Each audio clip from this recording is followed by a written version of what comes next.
Hi there, Kate Medina here, endeavoring to talk about our discussion for this week regarding confidentiality and informed consent as it pertains to group counseling, family counseling, and the counseling of minors and vulnerable adults. My references are our textbook, Ethical, Legal, and Professional Issues in Counseling by Remley and Herlihy, and then also an article titled Confidentiality of Adolescent Risk-Taking Behaviors by Civis and Sentikanya, 2018.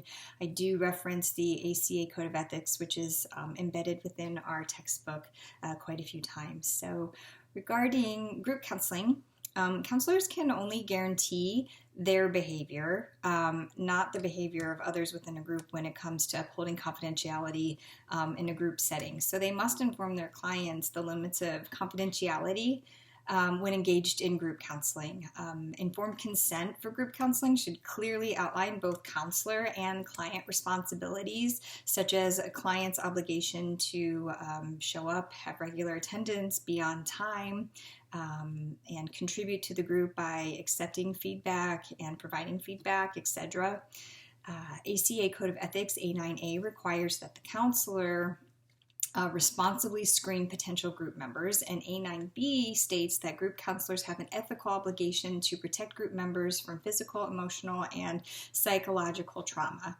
It's important to note that privileged information, it's typically waived in group settings when it comes to group counseling, and that needs to be clearly communicated and documented. When it comes to family counseling, a central concern is the different perspectives that's held by the law versus the counseling profession when it comes to consent and confidentiality. So family counselors tend to view the whole family system as their client, and so they treat the entire system, whereas the law maintains separate and distinct rights of each family member within that system. However, the law also allows minor or legally incompetent family members to exercise their rights only through their parents or their legal guardians. So informed consent can be a little bit complicated when it comes to family counseling because obtaining consent from all family members may not always be possible. For example, if one family member refuses to give consent, then the counselor has to determine how and if they will proceed with counseling the remaining members of the family. Standard A8 of the ACA Code of Ethics requires that counselors clarify at the beginning of the counseling relationship which person or persons are the actual clients and the nature of the relationships that the counselor will have with each client.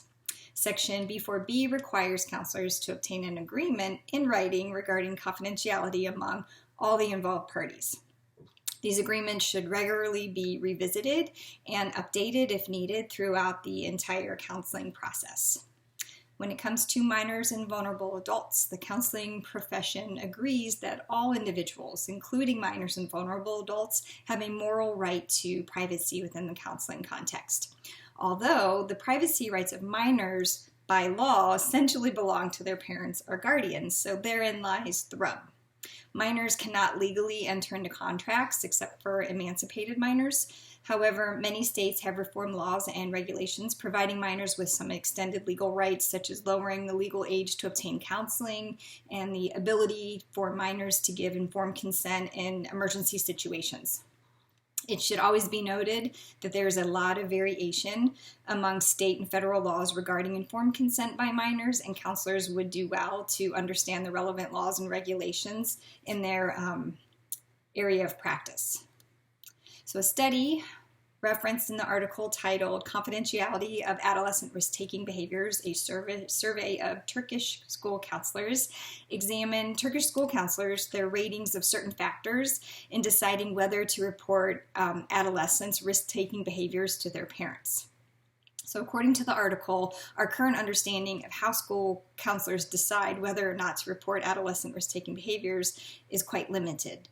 So the study revealed that protecting the adolescent and apparent seriousness of the risk-taking behavior were among the top 4 factors predominantly rated as extremely important to counselors when considering confidentiality with adolescents. The likelihood that students will continue counseling after breaking confidentiality was probably the most controversial factor in the study, and the family's potential reaction to the confidential information in question ranked among additional factors that were cited by counselors. The ACA Code of Ethics, A2D, requires counselors to balance the rights of minor clients with the parent or guardian's rights, and to appropriately include minors in the decision-making process if possible.